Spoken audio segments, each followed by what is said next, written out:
Bismillahirrahmanirrahim. Iyaka na'budu wa iyaka nasta'in. Secretary General OIC Hussain Brahim Taha, Foreign Minister, Kingdom of Saudi Arabia, Prince Faisal bin Farhan Al Saud, Honorable Foreign Minister of China, Wang Yi, Royal Highnesses, Honorable Foreign Ministers, Excellencies, ladies and gentlemen. First of all, let me welcome you with great joy and happiness on this 48th Foreign Ministers OIC meeting. And it's being held in Islamabad at a time when we are celebrating our 75th anniversary of our independence. So I want to warmly welcome you. I hope you have a great stay here. And from the people of Pakistan, they are overjoyed that all of you are here and on this special occasion. Today I want to especially congratulate our OIC members because of a landmark resolution passed in the United Nations declaring 15th March as a day to combat Islamophobia.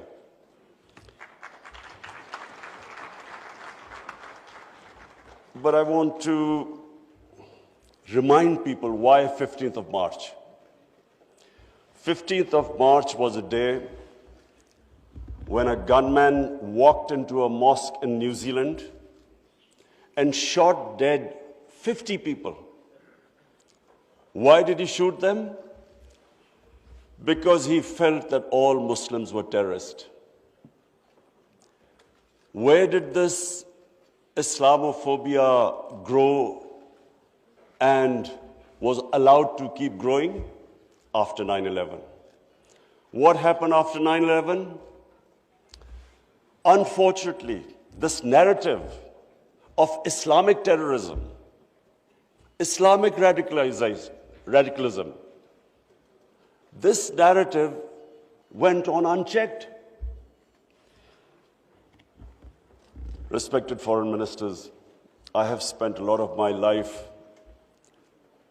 in England, touring all over the world as an international sportsman. And I understand the Western civilization probably much better than most people.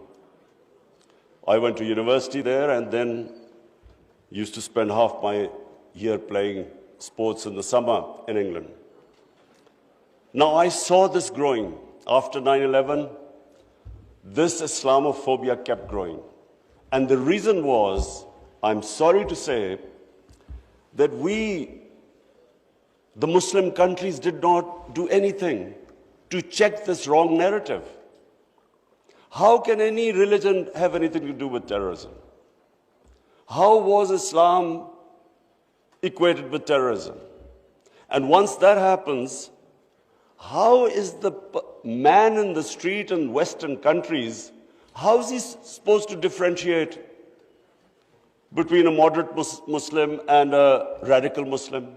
How can he differentiate? Hence, this man walks into a mosque and shoots everyone he could. Unfortunately, what should have been done and wasn't, the heads of Muslim countries should have taken a stand on this. But instead, a lot of heads of state kept saying things like, well, we are moderate. The moment you say you're a moderate Muslim, you automatically say that there is some extreme form of Islam. Our head of state at the time, after 9/11, he coined a phrase called enlightened moderation. I understand English better than most. I still don't know what it means. Enlightened moderation was a term to appease those who were relating terrorism to Islam. And unfortunately, as a result, there was this perception that there are different types of Islam. There's some radical Islam, there's some moderate, there's some liberal Islam. There is only one Islam, Islam of our Prophet Muhammad sallallahu alaihi wasallam. There is no other Islam. In human communities, in every human community, you have your moderates, you have your liberals, you have your conservatives, you have your fanatics. Every human community has that. The man who walked into the mosque in New Zealand clearly was not a normal person. So, but why no other human community was branded with their religion? 1.5 billion people branded by these terms. And there always should be self-criticism, because that's how you improve. Unless you analyze your mistakes, you can't improve yourself. So that was the biggest mistake we made. We did not challenge this narrative. And guess who suffered? Muslims living in Western countries. They kept suffering, because any incident would happen, any terrorist incident by a Muslim immediately meant that every Muslim became branded.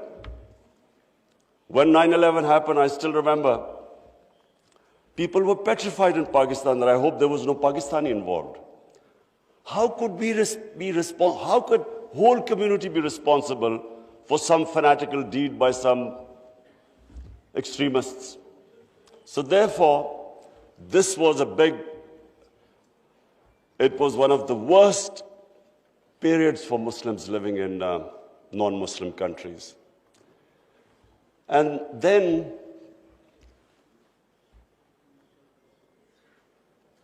in 1989, there was a book called Satanic Verses, written by a Muslim who knew, because he came from a Muslim family, he knew the reaction in the Muslim world, amongst the Muslims, if he insulted or mocked or ridiculed our Holy Prophet, peace be upon him. But what happened after 1989 was, rather than again the Muslim world coming up with an intellectual narrative, trying to explain to them that why do we feel, why are we so hurt when our Holy Prophet is ridiculed? Why does it hurt us so much? Living in and knowing the Western societies, I knew why they couldn't understand, because they do not treat religion like we do. Jesus Christ is not treated the way we in the West, the way we treat our Holy Prophet here. So they couldn't understand what was going on. Why were there demonstrations? Why were there death threats to Salman Rushdie? So they kept thinking that the Muslims do not allow freedom of expression. So Muslim world is intolerant. It doesn't allow freedom of expression. They were able to vilify our religion. And yet there was no coherent response from the Muslim world. And therefore, we kept into the cycle. Every few years, there would be some cartoons, insulting cartoons against our Prophet. Every few years, there would be something insulting him. We would respond. There would be some act of extremists.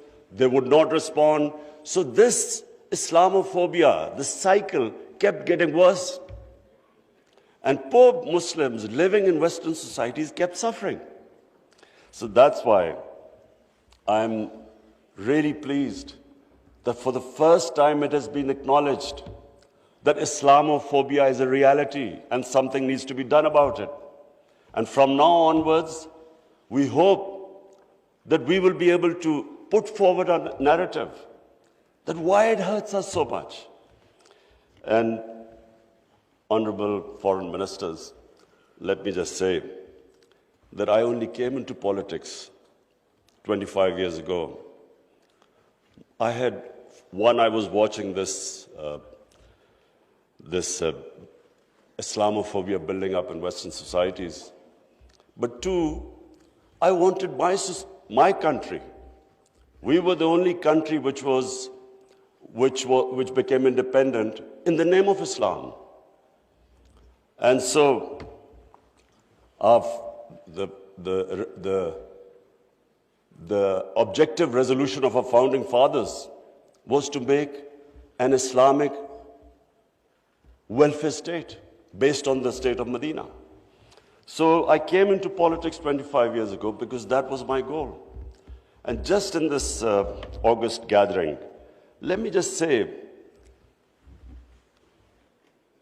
in the history of mankind, there was never a more just and humane state.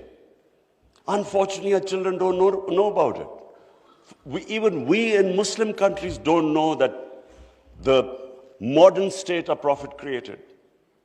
Forget about Western countries or non-Muslims. How would they know about it when we ourselves don't understand that he created a state which laid the foundation of one of the greatest civilizations in human history for the next few hundred years. And that foundation was laid in the state of Medina. So what was that foundation? This is again what most people don't understand. And I'm glad that Foreign Minister Wang Yi is here, because I want people to understand what was it that caused this great revolution, one of the greatest revolutions of all times. The state of Medina was one of the greatest revolutions. What was it? Number one, our Prophet was given the title in our holy book, the Quran, as Rahmatul lil Alameen, mercy for mankind, not mercy for Muslims. He came as a mercy for mankind. He came to unite mankind, not divide mankind.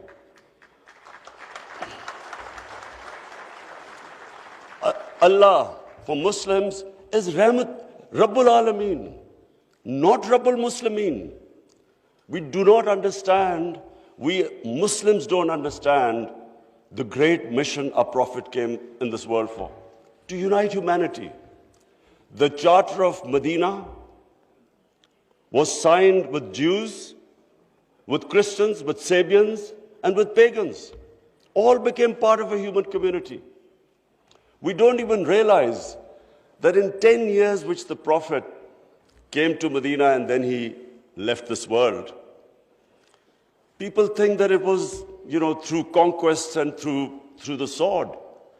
Hardly anyone knows that in these 10 years, there were only about 1,200 people who were killed in battles. In these 10 years, 1,200 people died and Islam spread all over Arabia. So it was a revolution of ideas. He created a new system. So the state of Medina, he created the best rule of law. The basis of a civilized society is rule of law. His saying that even if my daughter commits a crime, she will be punished. No one is above law. His saying that many nations before you have been destroyed, where the powerful crooks were exempted, were given immunity, and poor crooks were put into jail. If you look at the world right now, Excellencies, I can tell you, just look at all the poor countries. Look at the countries which have poverty. There will be one thing in common. They cannot catch the white-collar criminals. They only end up putting petty criminals in jail. This is the biggest problem which our Prophet, peace be upon him, predicted almost 1,500 years ago. The developing world is poor, not because they lack resources, because they cannot put the powerful criminals in jail. There's a FACTI panel report by Secretary General of the United Nations. According to this report, and this will shock all of you, that every year, $1.6 trillion leave the poor countries and end up in tax havens and in the developed world. $1.6 trillion according to the fact-type panel report of the UN Secretary General. Just imagine what is going on. Poor countries are being robbed simply because we cannot put the powerful criminals in jail. We cannot bring them under the rule of law. This is what our Prophet predicted. And this was the state of Medina where he set up this system of rule of law, no one above. And two of the first four Khalifas, two of the first four heads of state of Medina ended up in court of law. And one of the most revered and respected figures of Islam, who was the fourth Khalifa, he loses a case against a Jewish citizen because the judge refused to accept the testimony of his son. This was the justice system there, which laid the foundation of this great civilization. So what does it show? Number one,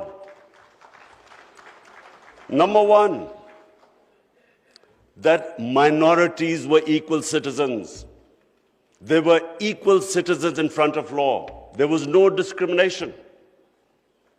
Secondly, it shows that a common citizen could win a case against the head of state. No one was above law. This is 600 years before the Magna Carta was signed in England, which was the beginning of the democratic struggle of Britain. And it took them years before they could actually bring their head of state under the rule of law. This is what happened in the state of Medina. It was ahead of its time. And then it was the first welfare state in the history of mankind. Compassion, humanity. It was a state which took care of its weak, its orphans, its widows, its poor people. It was the first time pensions were introduced in the state of Medina. They took care of the old people. A compassionate state. A state where they wanted to please the Almighty. How do you please the Almighty Allah? By looking after His human beings, especially the weak. This is what happened in the state of Medina. And today, I feel sad whenever I go to Scandinavia. I see what a welfare state should be in all over the Muslim world. Look at humanity there. Look at the way they look after the weak. In fact, sometimes I'm sad because they look after the animals better than some of us look after our human beings. And remember, He's Rahmatul Alameen, so whoever listened to His message, whichever human community will prosper. It doesn't matter because for all humanity, He brought the message of mercy. If you look at Switzerland, in the rule of law index, Switzerland is 99%. 99%. So with hardly any resources, it is one of the most prosperous countries in the world. So as I said, anyone who goes by the model of Medina will prosper. And then, quest for knowledge. Foreign Minister Wang Yi, you'd be surprised, one of our prophets saying, he said, even if you have to go to China to learn and quest for knowledge, you must go there. Now, first, China at that time was center of knowledge, but it meant even risking your life. Going from, at that time, Arabia to China meant you might not come back. So that was the quest of knowledge. You have to seek knowledge from cradle to grave. He sparked off this great knowledge revolution. For hundreds of years, the top scientists were Muslims because they thought quest for knowledge was a sacred duty. Look at the situation in the Muslim world today. How much do we have a quest for knowledge? And then we get so much, wherever you go, Muslims we imprison our women have no rights. And sometimes, it almost seemed that the US invaded Afghanistan to liberate their women. There was no other reason except to liberate the women. Somehow our women are in prison. Let me just tell you that it was a revolutionary move by our Prophet that women were given inheritance rights. They were empowered. In Europe, even 100 years ago, the women barely got their inheritance rights. 1,500 years ago, women were given their rights. And no one seems to know this. And sadly, cultural issues are equated to our religion. We cannot explain, sometimes Western people say, they confuse culture with religion. I'm sad to say in Pakistan, we discovered 70% of our women do not get inheritance rights. So we have especially had to pass law to enforce that women must get their inheritance rights. This is 1,500 years later. And no one knows this. Honorable foreign ministers, nowhere in human history has this happened. That slaves became kings. The Mamluks were slaves who became kings in Egypt. In India, there was slave dynasty that became kings. Why? Because the Prophet said, treat your slaves as family members. Best to free them, if not, treat them as equal family members. So he was the greatest human being that ever stepped foot. There'll never be a human being like them. Anyone close to the Prophet became leaders. If you read the book, The Arab Conquest, everyone became a leader, whoever was near the Prophet. And our generations don't understand that, and neither have we been able to explain to anyone else. Let's not confuse Muslim imperialism with the 10 years of Prophet in Medina. Let's not confuse that, because that was not what the Prophet preached, where the Muslims went all over the world conquering. It is not what the Prophet's, the whole revolution was of ideas.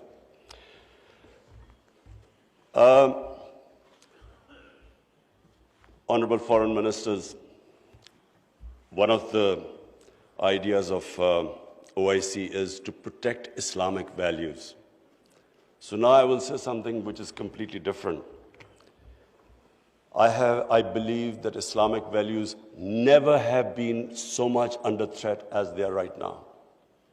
And I bring this to this August assembly because when I became the Prime Minister, I asked the police chief, asked him what the crime chart. I was amazed to note that sex crime, child abuse and rape is the fastest growing crime in this country. So we did further investigation. We discovered that the mobile phone, the sort of pornographic material available on the mobile phone to children, this has never happened in human history. So the material available is causing havoc in our society without us knowing. Parents don't know what's happening when the child goes into his room or something. They don't know what he's watching on his mobile phone. It is very important that this August forum, we should plan how to combat this, because it is already having a huge impact. We have a rise in divorces. We all know that the more vulgarity, the more a society gets permissive, it has a direct impact on the family system. One of the most important things about Islam is that our religion protects the family system. We have values like we respect parents. We have respect for our teachers. But the culture that is coming through, social media, we really need to think carefully, how are we going to protect our generations? I have formed in Pakistan a Rahmatul Alameen authority of scholars. The whole purpose is how are we going to give an alternate point of view to our children, cartoons. How do we, because children get influenced from that age onwards. How do we strengthen our children against this unpredictable social media revolution? How do we know where it is going? So I think that I thought at this meeting I should mention, because we need to start thinking about alternate media, how we can compare. You can't stop social media, but we can give our children, fortify them, strengthen them ethically and morally. Now I come to, two important political issues. One is Palestine and the other is Kashmir. Honorable Foreign Ministers, we have failed both the Palestinians and the people of Kashmir. I'm sad to say that we have been able to make no impact at all. They don't take us seriously. We are a divided house, and those powers know it. We are 1.5 billion people, and yet our voice to stop this blatant injustice is insignificant. We are not talking about conquering some country. We're simply talking about the human rights of the people of Kashmir and Palestine, the international law, which is on their side, United Nations Security Council resolutions that back their right. In Kashmir, the international community promised them the right to decide their own destiny through a plebiscite. That right was never given to them. In fact, the special status of Kashmir was taken away illegally by India on 5th August 2019. Nothing happened because they feel no pressure. They feel we can make a resolution and then, back to our usual business. I'm not talking about altering our foreign policies. All of us countries have our different foreign policies. But on core issues, I'm asking the OIC that unless we have a united front, we will keep these abuses will happen. Like in Palestine, it's daylight robbery going on in Palestine. The only hope I have is now, because of social media, first time in Western countries, there's awareness of what's going on to the poor Palestinians. That is, so far, much more than the OIC. It's the mobile phone and the spread of information of the injustices being done to the Palestinians. That is the best, at the moment, the best way to protect them, not us. In Kashmir, it's a war crime, according to the 4th Geneva Convention, to change the demography of an occupied land.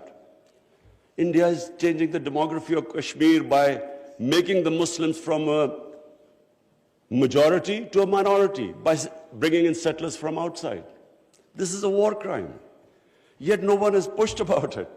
Neither India has pushed nor Israel, because they think we are ineffective.